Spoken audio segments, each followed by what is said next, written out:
Premium triplex villas at Bachupally APR projects. So Vijay garu నమస్తే. నమస్తే అండి.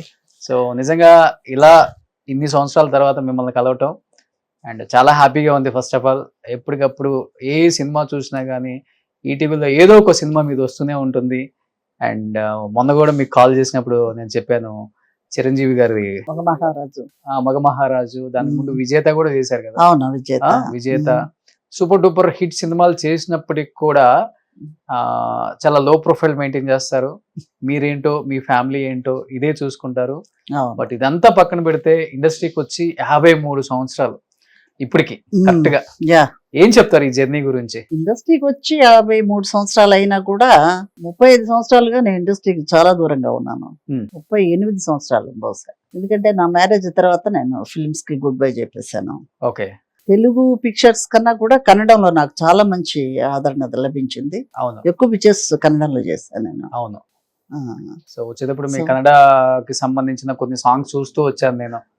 రాజ్ కుమార్ గారితో, అంబరీష్ గారితో, ఎంత మందితో ఆల్మోస్ట్ అప్పటి జనరేషన్ అందరితో వర్క్ చేశాను. అనంత్ నాగ్, శంకర్ నాగ్, ఓకే, శ్రీనాథ్ గారు, అందరూ ఆల్మోస్ట్ అప్పటి జనరేషన్. ఓకే.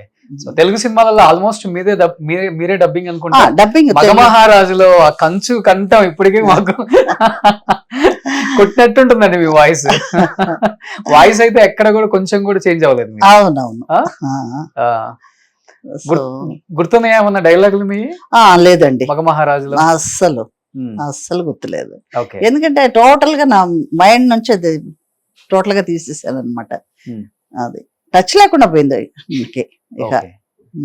ఎందుకు విజయ్ గారు అంత పీక్ లో ఉన్నప్పుడు ఇండస్ట్రీలో నాకు ఉన్న అవకాశాలు వద్దు అని చెప్పేసి పెళ్లి చేసుకుని వెళ్ళిపోయింది. పెళ్ళైన తర్వాత కూడా చాలా మంది యాక్ట్ చేశారు. కరెక్ట్ అలయన్స్ కుదరటం, ఎంగేజ్మెంట్ అయిన తర్వాత ఉన్న పిక్చర్స్ కంప్లీట్ చేసేసాను అనమాట. ఒక 6 నెలలు గ్యాప్ తీసుకొని, ఎంగేజ్మెంట్ అయిన తర్వాత 6 నెలలు గ్యాప్ తీసుకొని కన్నడంలో కానీ తెలుగులో కానీ పిక్చర్స్ కంప్లీట్ చేసి ఆ తర్వాత మ్యారేజ్ అయింది. ఎందుకు అంత పెద్ద డిసిషన్ తీసుకున్నారు? మ్యారేజ్ అయిన తర్వాత 2 పడవల మీద ప్రయాణం అనేది కరెక్ట్ కాదనిపించింది. ఏదో అటు ఫ్యామిలీ లైఫ్ అన్న ఉండాలి, ఇటు ఇండస్ట్రీలో ఉండాలి. అంటే ఉండొచ్చు, తప్పని నేను అంటం లేదు. కాకపోతే నాకు 2 బ్యాలెన్స్ అవుతుందో లేదో అనేది నాకు ఒక డౌట్. ఓకే. సో అందువల్ల ఏదో ఒక నిర్ణయం తీసుకోవాలిగా. అందుకని రెండిట్లో కన్నా నాకు ఇది కరెక్ట్ అనిపించింది నా వరకు. మా ఇంట్లో కానీ నాకు కానీ సరే ఇంకా అవసరం లేదు మనకి. అదే. మీ వారు కూడా వద్దని చెప్పేశారా? ఆయన అలా అనలేదు, నీ ఇష్టం, నీకు నచ్చితే చేసుకో, లేదంటే లేదు, అది నీకు వదిలేస్తారు నా నిర్ణయానికి. అదే. సో మా అమ్మ కానీ, మా నాన్న కానీ, మా బ్రదర్స్, మా ఫ్యామిలీలో ఇంక వద్దు, అటు ఇటు అనవసరంగా వద్దు అని చెప్పేసి వీళ్ళు అంటాం. ఓకే. కానీ సినిమా ఇండస్ట్రీ అన్నా, యాక్టింగ్ అన్నా పిచ్చి మీకు? చాలా చాలా చాలా చాలా చాలా. ఎందుకంటే ఆ ఇంట్రెస్ట్ లేకపోతే రావం కదా. కాకపోతే అనుకున్న విధంగా గుర్తింపు రాకపోవడంతో ఇక అనవసరం ఎందుకు అనిపించింది అనమాట. కాంప్రమైజ్ అయ్యి చేసేంత అవసరం నాకు అనిపించలేదు. చేయాల్సి వచ్చింది కదా పాపం. కాంప్రమైజ్ అయ్యి మొదట చేశాను, ఇక మ్యారేజ్ తర్వాత చేయటం అనవసరం అనిపించింది. కాంప్రమైజ్ అవటం దేనికి? ఆ క్యారెక్టర్ ఏదో దొరికిన క్యారెక్టర్ చేయటం అలా అనవసరం అనిపించింది అనమాట. ఓకే.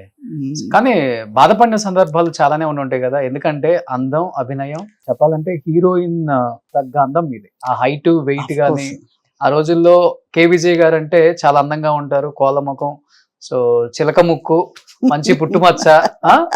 అసలు హీరోయిన్ దేనికి సరిపోరు అప్పుడు హీరోయిన్స్ కూడా. అలాంటి అందం పెట్టుకొని మీరు హీరోయిన్ కాకుండా చిన్న చిన్న క్యారెక్టర్స్, వ్యాంప్ క్యారెక్టర్స్ కూడా చేయాల్సిన పరిస్థితి వచ్చినప్పుడు ఎంత బాధపడి ఉంటారు మీలో మీరు? బాధపడటం ఒకటి, మనకు అందముగా ఒకటి, అవకాశాలు రాకపోవటం, వచ్చి కరెక్ట్ గా ఆ పిక్చర్స్ ఆడకపోవటం. ఇప్పుడు చిట్టమ్మ చిలకమ్మ ఒక పిక్చర్ చేస్తాం, heroine throughout heroine character, Muralimohan గారి హీరో. ఆ పిక్చర్ అంతగా పోలేదు. దీన్ని ఏమంటారంటే లక్. ఆ లక్ అనేది కరెక్ట్ గా లేనప్పుడు ఫిలిం ఇండస్ట్రీలో మనం గెట్ అని అవ్వలేము. ఓకే. అంటే నా అనుభవంతో చెప్తున్నాను, మిగతా వాళ్ళ సంగతి నాకు తెలియదు. సో ఇప్పుడు మీకు టాలెంట్ ఉండి అదృష్టం కలిసి రాలేదంటారు? నా వరకు అదే అనిపించింది. చాలా మందికి టాలెంట్ ఉండదు కానీ అదృష్టం ఉంటుంది. అదే వాళ్ళ లక్. బట్ ఫిల్మ్ ఇండస్ట్రీలో లక్ అనేది చాలా ముఖ్యం. ఓకే, మీ టైంలో ఇంకా ఎక్కువ. అవును అవును. కానీ ఇన్ని సంవత్సరాల తర్వాత తెలుగు ప్రేక్షకులు కనిపిస్తున్నారు కదా ఫస్ట్ ఇంటర్వ్యూ. ఎందుకు మీడియాకు కూడా చాలా దూరంగా ఉన్నారు విజయ్ గారు? అలానే లేదు, ఏదో చాలా మంది ఈ మధ్య ఎవరో రాశారు, కే విజయ్ గారు ఏమైపోయారు, ఎక్కడ ఉన్నారు అని చెప్పి ఎవరో రాశారు అనమాట. ఏమైపోయారంటే అసలు ఏమిటో గల్లంత అయిపోయినా లేకపోతే ఏమిటి అంటే చాలా దీనస్థితిలో ఉన్నానా అనేది. భగవంతుడి దయ వల్ల నాకు దీనస్థితిలో లేను, బాగున్నాను చాలా, మా బాబా గారి దయ వల్ల. ఓకే, సో కంప్లీట్ గా ఇప్పుడు ఫ్యామిలీకి టైము అంతా. అవును, ఒకే బాబు నాకు, చక్కగా చదివించాము, మంచి పొజిషన్ లో ఉన్నాడు, యుఎస్ లో ఉన్నారు. పెళ్లి చేసాము 24వ సంవత్సరంలోనే బాబుకి పెళ్లి చేయడం జరిగేస్తుంది. కాలేజ్ అవగానే ఆమె పెళ్లి అయింది, ఉద్యోగం వచ్చింది, ఉద్యోగం రాగానే పెళ్లి అయింది. ఓకే, సో డెలైట్ హైదరాబాద్ లోనే జాయిన్ అయ్యాడు ఫస్ట్. అమ్మాయి కూడా అక్కడే జాయిన్ అయింది, కోడలు కూడా.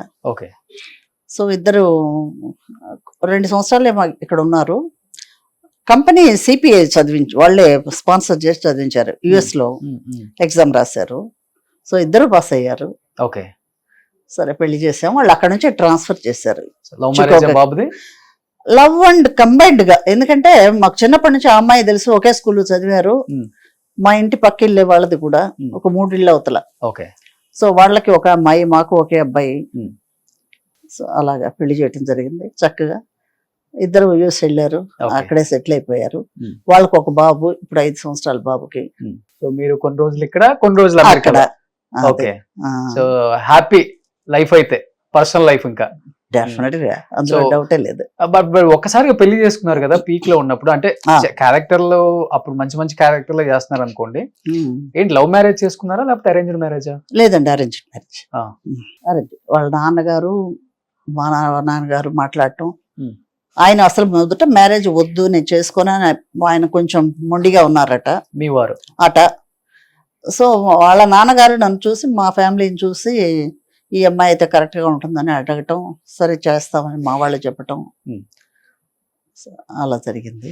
అప్పుడు సినిమా ఇండస్ట్రీ కదా, అవును, ఒప్పుకోవడం కూడా చాలా కష్టంగా ఉంటాయి. ఒప్పుకోవడం కూడా కష్టమే, అయినా కూడా వాళ్ళే వచ్చి అడగటం జరిగింది.